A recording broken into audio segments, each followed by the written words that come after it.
Garland in the corner. He's got it. Feed stands. Pow with the running in. Mitchell shakes. To the basket. And thunders it home. Oh! Mobley throws it down. And Allen blocked the shot at the rim. Welcome to the Chase Down Podcast, part of the Cavs media family. I'm your host, Justin Rowan. The Chase Down is presented by Fubo, the official streaming partner of the Cavs. Watch over 350 channels of live sports and TV, including FanDuel Sports Network without cable. There's no cost and no commitment. Try for free at FuboTV.com/Cavs. Well, it wasn't pretty, but the Cavs collected their first win of the season over the Brooklyn Nets. Really a tale of two halves, as the Cavs appeared to be in control for the majority of the game, but let it up in the fourth quarter and led to some stressful moments. Joining me today is my co-host, Carter Rodriguez. Carter, how you doing, buddy?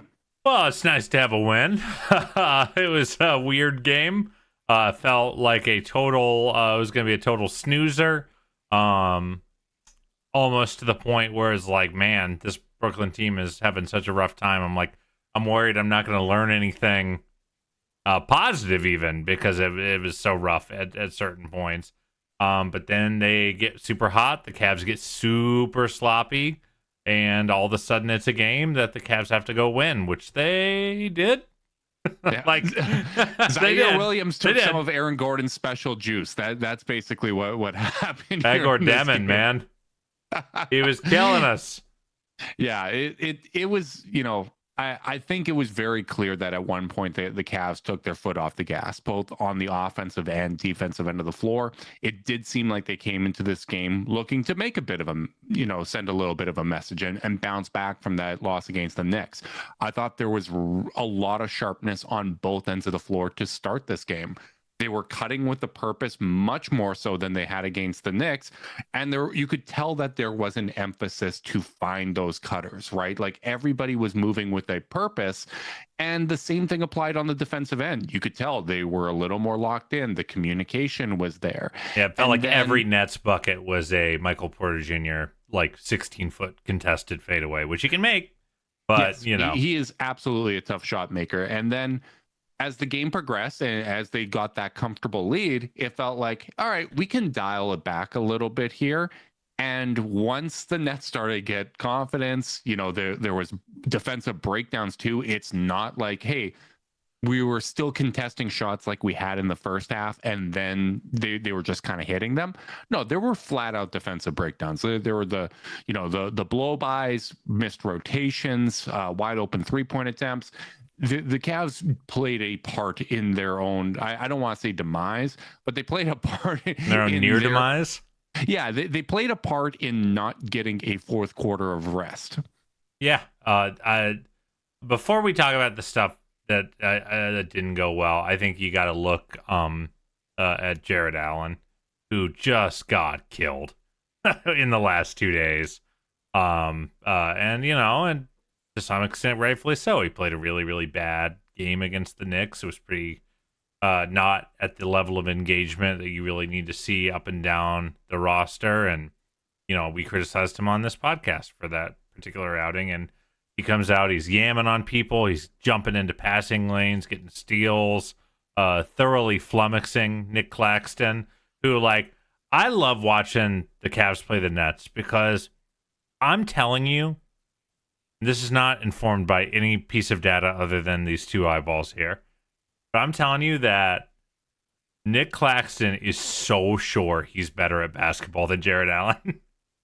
and there's nothing going his way to suggest that's true. But he's so flummoxed. Why is this nice man murdering me? Yeah, and it's led to some physical altercations. And the thing I'll say about the Jared Allen game against the Knicks and the response in this game, and even the conversations between, I do appreciate that it's not something that the team ever runs from, right? Like when they have these issues, when a player, whether it be Jared or other guys, don't do what they're supposed to do in a game, it's not like something that they get defensive when you ask them about it. It's not something that they talk about with hushed tones or anything like that. Everybody kind of owns up to the part that they play in it, right? Like you hear Jarrett, I got to be better in terms of activity and making something out of nothing when it's not there. You hear Donovan take accountability, saying, hey, I missed him a ton of times. You have to feed the big man to keep them engaged. You hear Kenny talk about both what Jared has to do and what they have to do. I always appreciate that because it shows that there is still that investment and they don't feel like there is like a fatal flaw necessarily. Rather, it's something that they can work on. And, you know, I understand the frustration. Like, it's not like we weren't frustrated watching it too, but like the difficult thing with those games from Jared is there's not really a rhyme or reason to it, right? Like, it's not like, hey, they're playing the Knicks, they're a good team, so he's going to play poorly, and then they play the Nets, and then he plays great. We've seen him, right? Like we saw even in that Pacers series, great games against the Pacers and terrible games against the Pacers. We've seen him have dominant games against Nikola Jokic. We've seen it against Embiid. There isn't a rhyme or reason to it, so it's not something you can plan for. But he does have to clean it up. Yes, right. Like it's absolutely one of those things that there needs to be a maturing from it. But I like how immediate the response was to come out with a different level of focus and a different level of effort in this game. Yeah, and I mean, it just goes to show when he's decisive and engaged, he is just you forget about the skill level as a finisher. You know, both hands, the footwork, the step throughs, you know, the full speed lay-ins. Like I thought he was really, really great on the offensive end of the floor. And like, while I do agree that like that kind of game just can't happen for a guy who's like meant to be in your core four, you know, and like that's a thing he must improve upon. I was a little surprised, like, because like you know, this game didn't dissuade me from some of my concerns about the current shape of the roster and some of the things that that some of my anxieties from the offseason I think have manifested a little bit. But I saw some people, you know, like, hey, you know, even folks who weren't just mad, but were like, hey, I'm a little worried. Are you worried about him? I'm like, not really. Like, that's just like, this has kind of been who he's always been, is a guy who is Mr. Reliable. And then like 1 out of every 9 games, you just don't really feel him a ton. So like, you know, like that just kind of feels part and parcel to what the experience has been. Generally, with Jarrett, and you know, if you're angsting, I'm angsty about, you know, 5 or 6 other things in front of a bad Jared Allen game. Yeah, I totally agree, and I think, you know, when we point out when guys have issues when they have bad games, when there's an aspect of their game that isn't clicking or needs to be better. We're saying it because I think it's important to identify those things so you can see the growth, whether it's, hey, these issues are becoming less frequent, or all of a sudden these issues are no longer an issue, right? And I think we do need to give him some credit here because in a fourth quarter where the offense and defense went to crap, he gave them a spark. He got multiple offensive rebounds. He got a steal, you know, out of defensive aggressiveness. I thought, you know, in a fourth quarter where everything was kind of going to crap, things stabilized a little bit, at least on the interior when he was there. And even though neither he or Mobley had like great rebound totals and Mobley finished with more, I actually thought Jared did a better job securing position on the defensive glass. Mobley had a very bad defensive rebounding game. Just a lot of flat-footed, really poor. Yeah, a lot of flat-footed, watching the ball go up, trying to out-jump. And like I do think like we probably do need to talk about Evan having a pretty tough game. You know, he comes out of the gate, scores or gets fouled on 3 straight possessions.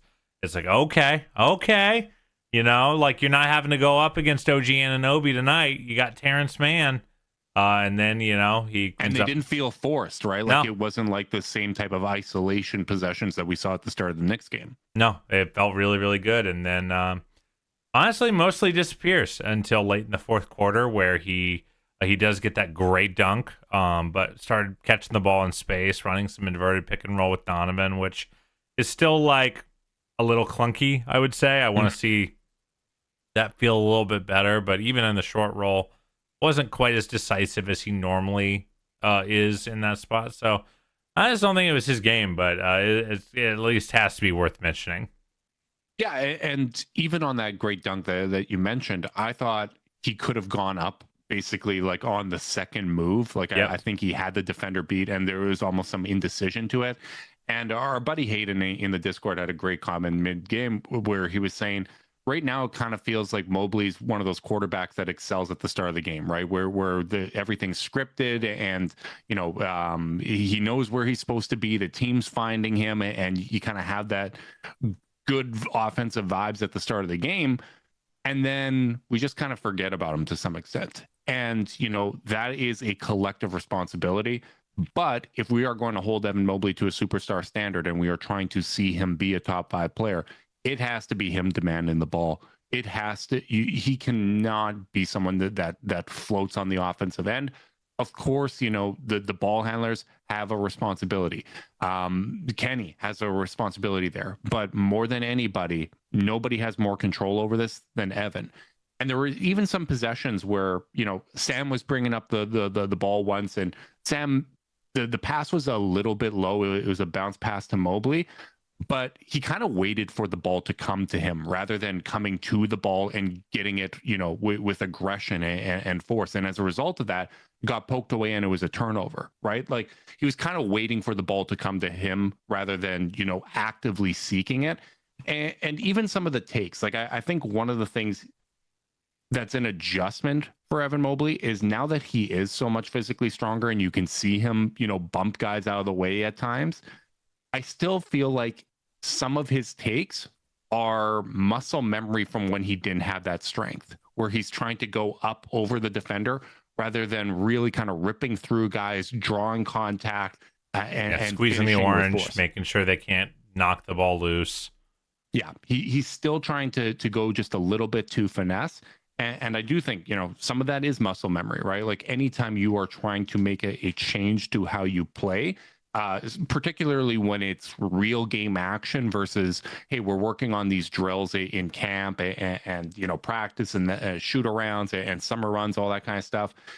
It's a different hurdle that you have to clear. And I want to see more initiation of contact from him, because really with the way that he attacks, he should be getting to the free throw line more if he initiates that contact. He has the defender beat so frequently, and the defenders on their back heels, they're off balance, they're not in great position to contest, and he's going over top rather than through. You got to recognize that, hey, this guy isn't set defensively. I am going to get to the free throw line if I go through you. Yeah, that's very, very fair. But the only thing I'll add is that we've spent a lot of time focusing on Mobley's self-creation, and rightfully so. Like, we want to see him initiate attack off the bounce and as a three-point shooter and as a pull-up threat, and et cetera, et cetera, et cetera. You can also be aggressive as an off-ball player, and that's something I really think is important. Like, to your point about him coming to the ball with when Sam was trying to enter it to him, like, he's got to flash open into empty space and be like, ball now, like, and make himself, such an easy target for these guys to find. He's got some absolute interior pass wizards in Lonzo and Larry to play with even now. You don't have to wait for Darius to do this. So, like, I want to see him, I thought the beginning of this game was a much better kind of offense than what I saw at the beginning of the Knicks game, but I don't want it all to be the on-dribble stuff. I want it to be, the mixed bag that I think he is most likely to succeed in. So the number one way to draw the attention of playmakers is movement, right? Yeah. Like when someone has the ball, they are going to see you when you move, when you're flashing open, when you look like you want to have the ball. Standing there with your arm up, you look indecisive. You're not, particularly in those high intensity moments, when someone's coming to the ball and they look like they want the basketball, they're going to get the ball in those spots. And I think that's one of kind of those growth curves that we need to see from Evan Mobley. And I gotta admit, I don't think coming into this year, I fully contextualized how many new pieces were going to be playing a prominent role. Yep. And obviously some of that is amplified by DeAndre Hunter. Yeah, we just weren't expecting that.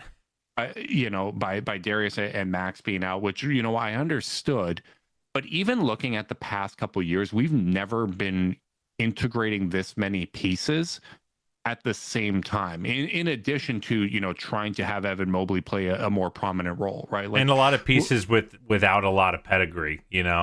Tyson, right. Proctor, Porter, all playing really key roles, and then even Lonzo is still like in the middle of the reconstruction of his basketball career after having 3 years off. So even though he has pedigree, like this version of Lonzo is still figuring out his way. So it's not just the new faces; it's also like new faces, like in a more literal sense, right? Like because 2 years ago, you're integrating Max and Niang primarily, right? Because Ty Jerome was part of that mix, but game one, he's out for the season, right? So Max, someone that was a starter for a finals team, Niang, it's a spot up guy, right? Like there's not a whole lot that you have to figure out, and he's been on playoff teams. He's been in a lot of good situations, right? Like those are two vets that required basically no adjustment to play with them, right? And then the following season, now you're integrating Ty, but you're integrating Ty when you've already kind of had that run with Max and with Niang, right? Like that was really the only new addition. Now you have Evan Mobley, who's trying to, take on a larger role. You have Jalen Tyson, who's trying to figure things out, probably playing a little bit out of position with the injuries that we have. You have Lonzo and Larry, as you mentioned. You have Craig Porter Jr. playing more. Like it's just up and down the roster. And I think that's why you're seeing more miscommunications on both ends of the floor than we are accustomed to seeing, because we are so accustomed to this team starting a season and hitting the ground running. Even when DG got poked in the eye in Toronto and he missed the start of the season, we did. Like, I think sometimes it's easy to forget, hey, you had an overtime game against the Wizards and you came down to the wire against the Hawks. But like they found ways to kind of pull out those games and progressively had a better and better start. It never felt this disjointed, at least on both ends. I think there was always that defensive foundation that was there. And the defense has looked shakier than it has in the past. Yeah. And that's probably where my largest concerns are right now. Cause while the cavalry is going to be coming eventually, and, Max and DeAndre and DG all rate out as pretty good defenders, it's not like there isn't there's no Okoros here, that are elite on the perimeter in terms of stopping the ball. Before we talk more about the defense, though, I do, if it's okay, want to just shout out Donovan Mitchell and Sam Merrill, who have really saved this team's outings with their shot making these last two games, and especially Donovan. I gotta say, I love the game he played today. I thought he was. I thought obviously personnel he was going up against a lot easier to get to your angles, but I just liked the shot diet a lot better and felt a lot more sustainable. Like that 35 felt like a 35 he could get any night playing that way. Yeah, I really liked Donovan's game. I thought start to finish, he was clearly the best player on the floor. Sam, I thought, did a terrific job too. And even going back to the Knicks game where we were talking about the issues of the starting lineup and the struggles they're having defensively with Sam and Tyson out there with Donovan on the perimeter. That's a lot more to do with Tyson, right? Like Sam's going to have a couple possessions that don't go his way defensively where guys can turn the corner on him. But for the most part, he's pretty sound on the defensive end, right? Like there are going to be those limitations, but I think he's been playing as well as you could have hoped, right? And that's not just the fact that he has set a franchise record for most made threes through 2 games. Like Sam's been a killer on offense. And by the way, 5 assists today. I think, we talked about the playmaking before the season started, him, improving a little bit there when he gets closed out on hard. And, I won't lie, there's part of me that was like, okay, and he had 4 turnovers today. So it's not like it's going bananas, but you just need, if you're as good of a shooter as Sam is, you just need to be 10% more dangerous in any other skill and it gets, it's an exponential effect on the rest of the game. So I think and Sam's one of those been turnovers phenomenal. was, that pass to Mobley, right? Because Mobley never got full possession of it. It gets attributed to the passer, right? So I don't think that one was on Sam. In terms of the added playmaking, I kind of like his probe, like his mid-range probing more than I expected to, right? Like I don't necessarily love the point Sam, hey, he's bringing up the ball and that sort of thing, but he's been pretty effective kind of getting into that mid-range spot and keeping the dribble alive. Whereas in the past, I think when he gets run off the three-point line, it's, hey, there a floater's coming here, a layup's coming here, or he's going to kind of kick it out. There wasn't ever kind of that, assessment of the defense. And I kind of like those probing possessions from him. I've been really, really happy with how Sam Merrill has played so far to start the season. He definitely deserves a lot of props. Yeah. And I also feel like, we're trying to figure things out with that lineup. I think when DeAndre Hunter is in there at small forward, that lineup's going to rip. Like that's going to be a very, very good lineup with Donovan, Sam, Hunter, and both of the bigs. Like, I do not have concerns with that, and I think that's going to be a stabilizing thing for the entire rotation. Yeah, the one thing I'll say that I do want to push back a little on is the point Sam stuff, because you don't really want Sam doing a ton of dribbling and initiating your offense and stuff.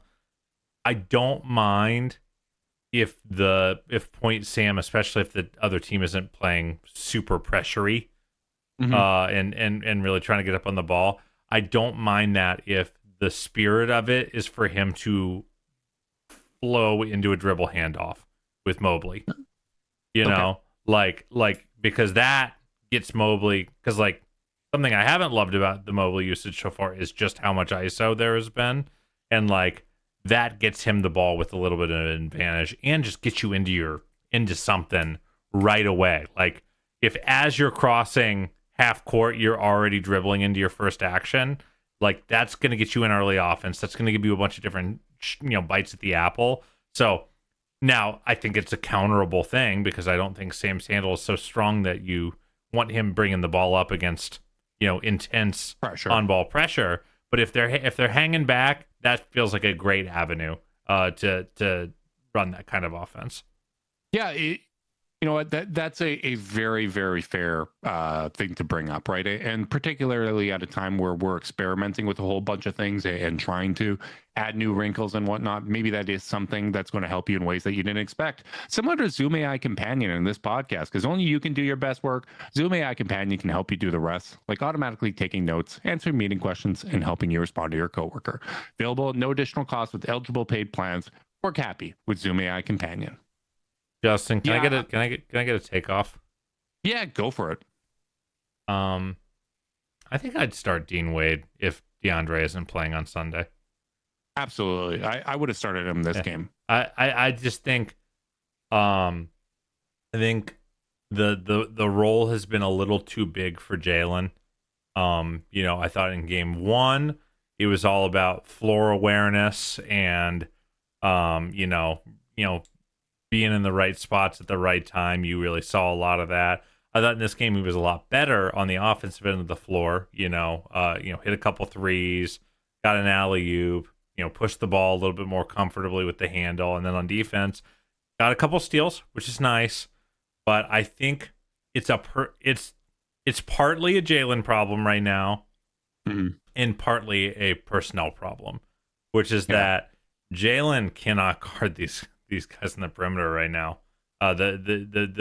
He's getting blown by a lot, and I think there's stuff that you can do in the tape room and in practice to work on your feet. You don't have to be a freak athlete and quick as lightning to guard in this league, but it sure helps. But I think they got to go back to the drawing board a little bit, because it's, hey Sam, you got Cam Thomas for us? That's it's just putting Sam in a bad spot. Even the lighter threats that Jalen's guarding right now. Demon just blew past him a few times, and really what you want him for probably is more of a switchy scheme, or where he can guard threes and fours. I liked almost every possession he guarded Michael Porter Jr., for instance, a guy who doesn't have a tremendous amount of wiggle, who doesn't like physicality. OG, you know, yeah. Say it again. I liked him on OG as well, right? Yeah. Same kind of idea. Yeah, but like I don't think in that starting lineup right now they're really able to manufacture those kinds of matchups for him because they're often going to be heaven assignments, frankly. Yep. So that's kind of where I'm at. And plus Dean is so good against Giannis historically. He's one of the, he's no one's a Giannis stopper, but he's at least a sponge for the pain. And allows the other two bigs to try to get in the way.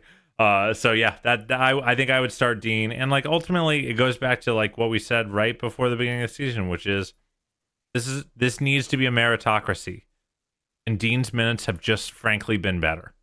Yeah, and to be fair, some of this is an eye test take, and I want to be clear. I do agree with you. I would start Dean.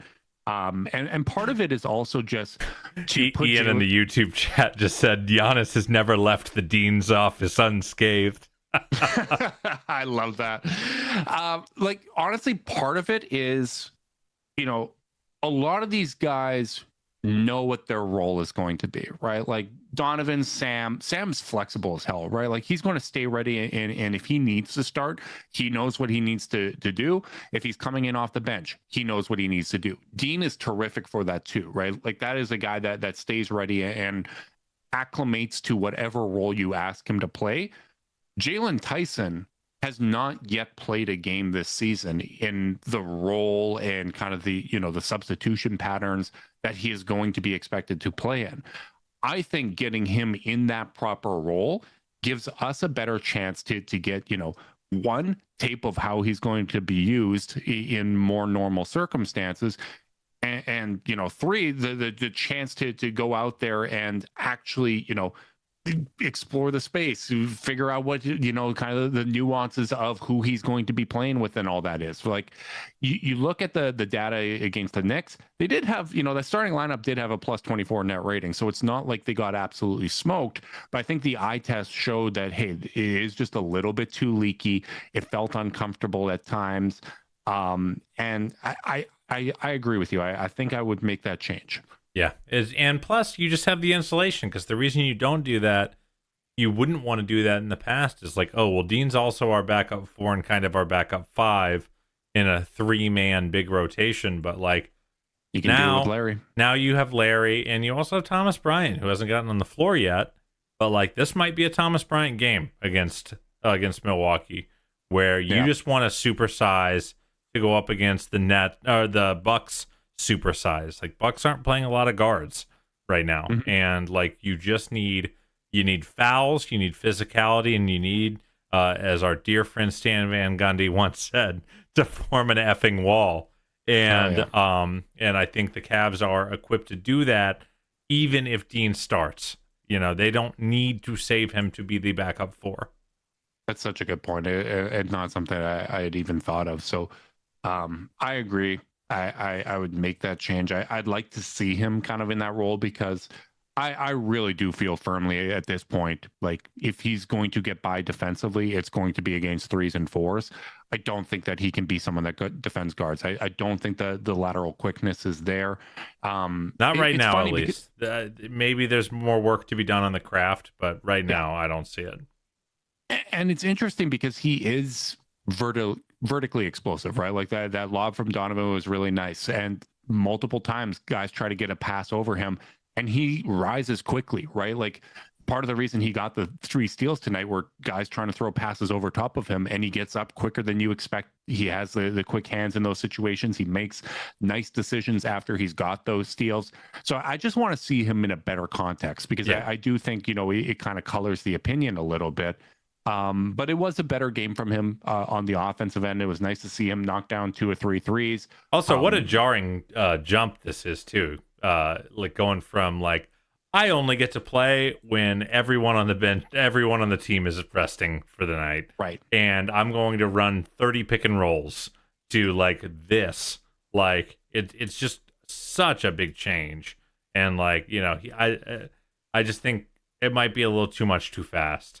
I'm not ruling out, the possibility of Jalen Tyson spot starter, but I just think right now for what this team, like, we've talked about this a billion times, dude, that like when the team is this good, it's just harder to accommodate someone's individual development.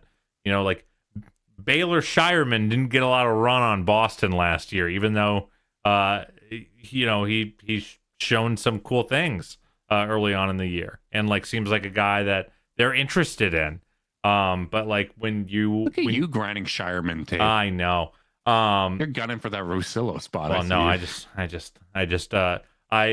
preemptively loathe Boston draft hits and angst about them ahead of time. But like, like that's just kind of like a thing you don't always get to do, is be a second year guy that gets a long leash to figure things out on a team that's trying to win the NBA championship. Yeah. And right now we have a lot of guys that are trying to figure things out on the court, right? Like they're even giving an opportunity to Craig Porter Jr. and who was excellent. He that's my guy. A lot of credit. I don't feel like if I may, because I think I've been pretty steadfast in like where I think Craig can help this team, and where I've like, hey, pump the brakes if you like think he's going to be like this team's full-time backup. And I still feel that way. But like, I don't feel like we got a game like this last year too often, where it was just like, be quick, get to the soft spots in the floor, use your touch to score. Like It was just like a level of decisiveness like that was really fun to see. Like that's the reason some of us fell in love with him his rookie year. And while I don't think he had a bad year last year, I just don't think we got to see like these sparks of like, oh, Craig's gonna like kind of, I don't want to say take over, but for lack of a better term, take over for a 1.5 or a 2 minute stretch where he's using all those smarts that he's compiled that have made this very unlikely NBA journey possible, kind of all at once. So it was really fun to see. Yeah, and I think it takes some mental toughness on his part too, right? Where didn't have a great shift against the Knicks. All of a sudden, Tyrese Proctor is playing over him for the rest of the game. Welcome to the league, young man. Yeah, absolutely. Like I really liked seeing Craig go out there and play. Like, you're right, takeover isn't the right word, but he kind of imposes his style and his physicality on the game when he is out there, right? Because he is someone that can stuff a box sheet, a box score. He gets the rebounds. Like this a new Canada thing, a box sheet? Yeah. No, box it's milk? not a Canada thing. It's just a little late. But I like that there was the rim pressure with him, right? And we talked about how that was lacking against the Knicks. And he's someone that is going to get 2 feet into the paint. And they did a better job overall of getting 2 feet into the paint. And obviously some of that is the Brooklyn Nets are going to part like the Red Sea frequently and many on the times defensive end. But you could tell that there was a concerted effort to get into the paint, to get the defense into rotation. Craig was part of that. I thought Lonzo got into the paint probably. He got into the paint more times in the first half than he did against the Knicks, right? And it's 16 points in the paint, in the first quarter, which was more than half of the points in the paint they had against the Knicks. There was just more and more effort for it. And one of the things that might be part of this team's reality is, because we don't have the individual creation to get there off of the dribble, you're going to have to do it through scheme. You're going to have to do it with decisive cutting and guys recognizing that we're going to have to hit these cutters. And, it's not the most comforting thing in the world. You'd like to have a little bit more juice off the creation, because when you are so scheme reliant, it breaks down sometimes when you're tired and guys are cutting at 85% speed rather than 100% speed, right?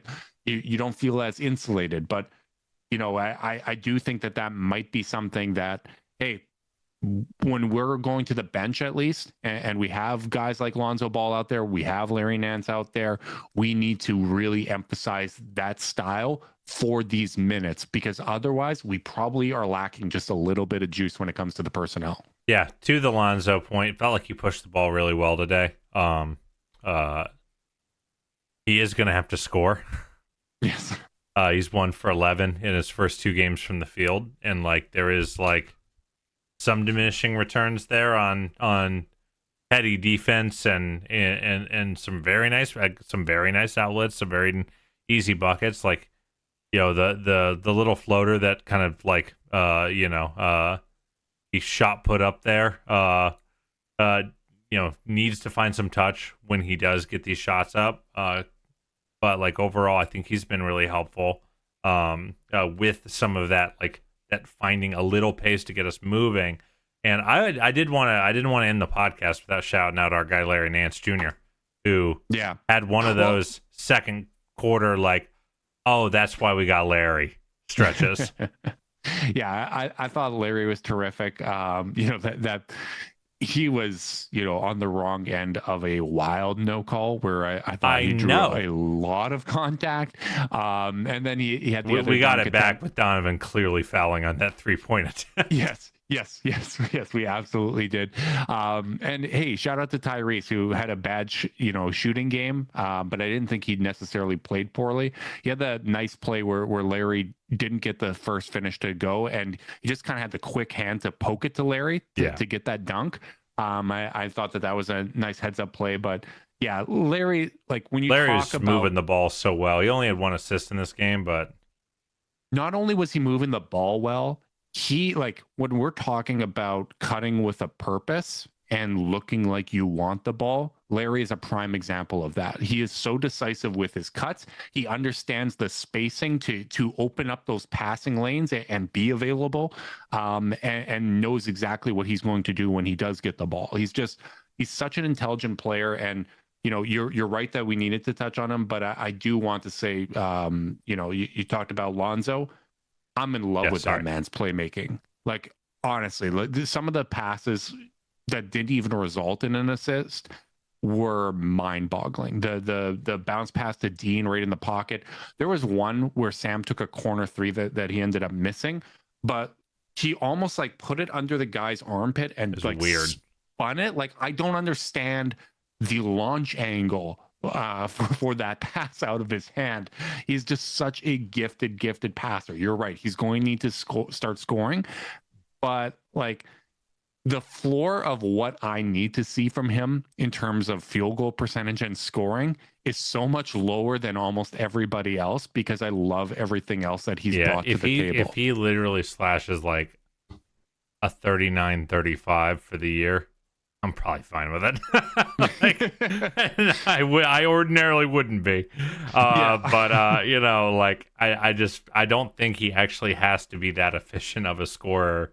It's like, if you're go ahead. I know exactly what it's like. What it's like is Ricky Rubio when he had that great year and he shot 36% from the floor and 33% from 3. Like, people forget how poorly his scoring went. One, because he had that awesome game at the Garden, but like for the most part it was not efficient. It was pretty rough that year, but the impact was so high, and like Lonzo's ability to push the pace feels violent. Like there is so much force with how he plays, and he's going to generate so many of those easy buckets.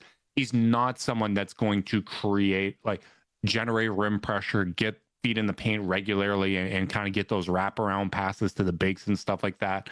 But he is someone that when you find him on the move off ball, he's going to make that second pass. He's going to make a read to a guy that's only kind of open in terms of the passing lane, but very, very wide open by the time the ball actually gets to them. Like he's a guy that can pass people open and kind of has that second nature, natural feel defensively. So, or offensively and defensively. So I'm really, really happy with him. He's just going to have to start scoring. You just got to make a couple shots, not a ton, just a couple. 1 for 11 totally shall not do. And I will mention as well, as we're giving, generic praise and shout outs here at the end, I thought Dean had another really good game. And, I want to start him. Yeah, we talked about how he had struggled in the preseason, and is he going to get a little left behind in the rotation? I think he's been so sound on both ends of the floor. I've just been really, really happy with how he's played. Yeah, comfortably our 4th or 5th best player so far this year, which is also reflective of the fact that I just don't think the team's come out of the gates, and I think Kenny's acknowledged as much. They're not, as he said in his post-game presser, we're not going to start 15-0. I think they're still kind of finding their way through these injuries. But even if he's giving you this, and you have a DeAndre Hunter back, and eventually a Darius back, and eventually a Max back, then you're in really, really good shape. And I've always been fine with Dean Wade 9th or 10th man. Yep. I just wanted some insulation and some some vertical pressure down, and I think this roster is equipped to provide that for him. But for now, I think he's doing a really admirable job. As I think by right after Evan has been our best defensive player so far. So big shouts to Dean. Yeah, so totally agree. Hopefully DeAndre's back Sunday against the Bucks. I do not feel great about our chances if he doesn't play. But I hope that he's able to play, and it starts the parade of us getting a little bit healthier and hopefully stabilizing the rotation. Because I do think that there's individual pieces here that work on both ends. I just think there's a few too many puzzle pieces missing right now, and it's making things look out of whack. So we'll see how much this learning curve is, and if we can continue to integrate these new pieces. We will be going live post-game Monday after the Pistons game, not the Bucks game. So you guys get a little bit of a weekend break from us. Big thanks to everyone that tuned in live on YouTube. Make sure you like and subscribe. Click that notification bell so you know when we're going live. If you're listening via podcast and you want to support us, leave us a rating, leave a review, subscribe, unsubscribe, resubscribe, and help cook those books. If you want to be part of Chase Down's exclusive Discord chat, send a screenshot of the review to chasedownpod@gmail.com. However you choose to support us, we really do appreciate it. Make sure you guys are staying safe out there. Until next time, go Cavs.